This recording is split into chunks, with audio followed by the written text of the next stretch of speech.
Mga boss, dito sa Vietnam, i-times 2 mo lang, yun ang presyo niya. 14, 15, 16, times 2 mo lang mga boss. 15, 16, 16, 17, 17.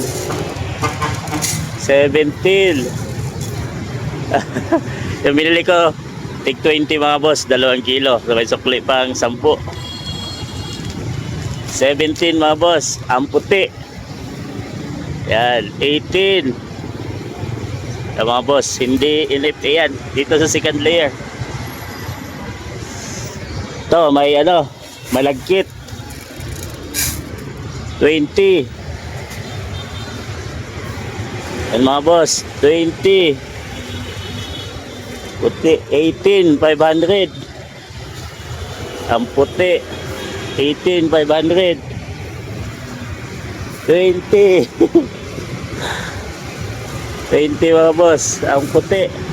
20, 16, 6, 22, 30, 28, 23, 19, 19, 18, 21. Dito malagkit na, 35, 30. So malagkit mga boss, 30. So yan ang presyo ng bigas sa Vietnam mga boss. Ang pinakamahal ay 30. Yan o, 30. So makakabili ka ng ang pinakamura 14. Ito 28 sa Philippine money. 14. Yan ito 30 sa Philippine money. Pinakamahal 30.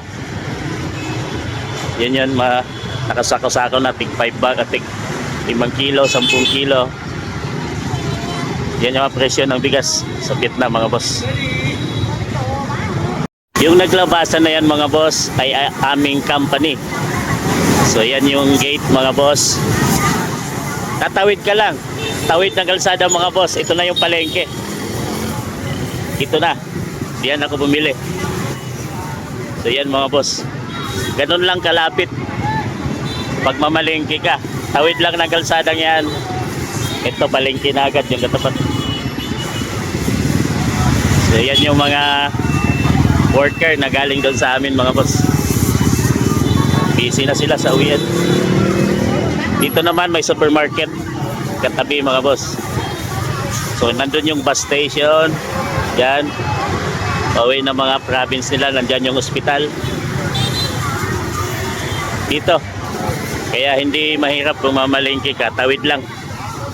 Hindi malayo mga boss, 5 minutes andito ka na sa palengke. Lalabas ka dyan sa gate namin. Yan yung gate, back gate.